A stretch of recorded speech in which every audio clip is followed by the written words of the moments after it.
Hey everyone, and welcome to Beneduce Functional Health. Today's video is talking about what tips you can use when you are transitioning into a whole food plant-based diet. So here we go. Tip number one is to make sure you get enough calories in.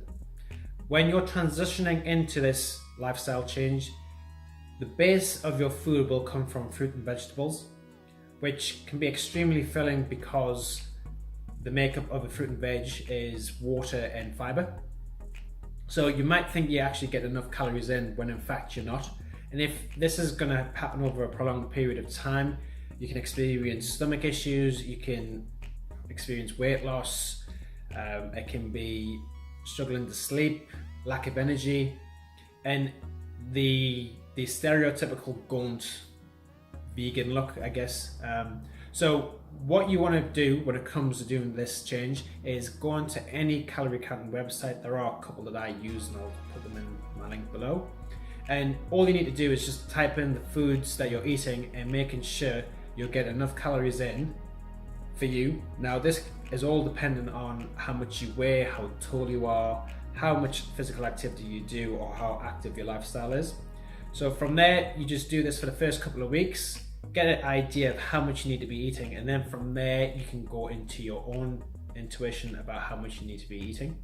If you do change your foods, just make sure you use the website every once in a while just to check in to make sure you get enough food. My second tip is to make sure you plan ahead.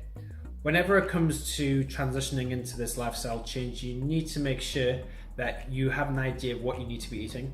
If you're just going to go off a whim and just plan things, well, not even plan things, just pick things, you'll get overwhelmed by this, and the likelihood is you'll go back to how you were eating previously. So how I do this is I have a shopping list that I'll get food over the weekend. I'll also have each night what I'm going to be eating as well. That helps when it comes to making sure I've got enough food. From there, I always make double the amount for my dinner and I have for the following day for lunch. And another thing is I use a checklist. Now the checklist I use is from Dr. Michael Greger, who's from nutritionalfacts.org, and he's got a book called How Not to Die. In this book he has his daily dozen, which is a list of foods that he makes sure he tries to eat on a daily basis. And it's really good because this allows you to, if you are eating out, to still know what you need to be trying to eat or eating on the go. And since I've been giving this to clients, the transition's been a lot easier, and as I say, I still use this now to this day. My third tip is to make sure you're getting the correct supplements. Now, first thing is I try not to have many supplements because the whole purpose of a whole food plant-based diet is to get all the vitamins and minerals through food. However, there are some that you do need supplements for, and the two I'm talking about are vitamin B12 and vitamin D. Now, vitamin B12 is a bacteria that tends to live on animals or in dairy, and because you're not eating any of those, you're gonna be deficient in them. So I get that supplement, and you can get it from any local pharmacy or any health food store. There's a number of different ones you can get, as long as it's vitamin B12. That's the main thing. And if you don't get that, the likelihood is you're going to suffer from fatigue or weakened immune system, and a number of different issues, health issues that you don't want to be getting. The vitamin D, now there's more and more evidence showing how important vitamin D is. And if you're like me, I live in New Zealand where we do experience winters, so we don't get as much sun. Vitamin D around the winter seasons is vital when it comes to your bone structure, your hormonal balance, your mood, pretty much everything. So I suggest there would be two supplements I would go for and take if you are in environments where in particular vitamin D, if you're in environments that experience winter seasons. My fourth tip is to make sure, if you are eating grains and nuts and seeds, which you should be, is to make sure you're making them as easy as possible to digest. Now, how you do this is by something called either sprouting or activating. And essentially what that is when you're putting that nut, seed, grain or legume in water. Now what this does, it helps to break down the harsher enzymes around the food, which protect the food when it comes to being in harsh conditions. However, they can be quite difficult to digest when it comes to eating them, and you'll find a lot of people who do eat beans, they will talk about getting, quite a bit of gas, and that's usually because the stomachs find it a little bit hard to break those foods down. So an easy way you can do this is just by sprouting or activating any seed or nut, and depending on what you are eating will determine how long you need to put it in water for, so make sure you check that online.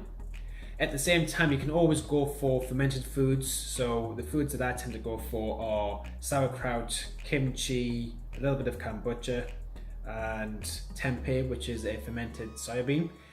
There's sourdough bread. Now, I do eat these because they are easier to digest and they taste amazing as well. And there's so many different ways you can include these in your diet, and you don't need that much. And at the same time, you're getting a lot of beneficial bacteria or probiotics which your gut biome needs. So that would be my fourth tip. My fifth tip is to make sure that you are getting plenty of variety in your foods. For some reason, we tend to just eat, I think there's a fact, you eat 12 to 15 certain foods within a lifetime, which is a real shame because there's so many different foods out there. I mean, just think about it. Majority of the time you'll go to a restaurant, you'll always pick your favorite dish. The beauty of having a whole food plant-based diet is you're going to be trying things which you've never tried before, and I guarantee your body will benefit from this. Your body wants as many different foods as it can so it can get different vitamins and minerals from them, which is going to test your gut health as well, which is really important.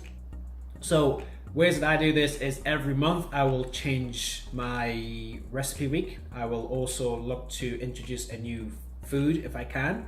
So a fruit or vegetable or even a grain from time to time. And as I say, it's just helping to strengthen your digestive system, and it's giving variety, because if you eat the same thing over and over again, one or two things will happen. You'll get sick of eating them and you'll just end up turning away every time that food's near you, or your stomach or your gut health will get compromised, because too much of anything, even of a good thing, can turn bad. So make sure you try and get as much variation in your diet. My sixth and final tip would be to enjoy your food, to enjoy this change, to embrace it. If you're constantly thinking about not being able to eat foods, the likelihood is you're not going to be able to maintain this lifestyle change, which is a real shame, because personally I think it's the best way to optimize your health. So try and think, the way I do it is I've looked at foods which I loved eating as a kid, and I try and recreate them now. So I still eat a version of a burger, I still have pizza, and there's so many different mock meats now, or there's the vegan cheeses. Ideally you don't want to be eating them too much because they are processed, and the whole purpose of this lifestyle change is to be eating whole foods in the most natural state. However, from time to time that's perfectly fine. I still have a bit of chocolate, I still have a wine or beer. It's not just about eating 100% healthy all the time. You can treat yourself. And as I say, look forward to your food, because there's nothing better to know that you're eating food which is going to be benefiting you and creating more energy, which means you're going to be able to do more things and you're going to look and feel better. So that would be my sixth and final tip. So I hope you've enjoyed this video and you've learned some stuff.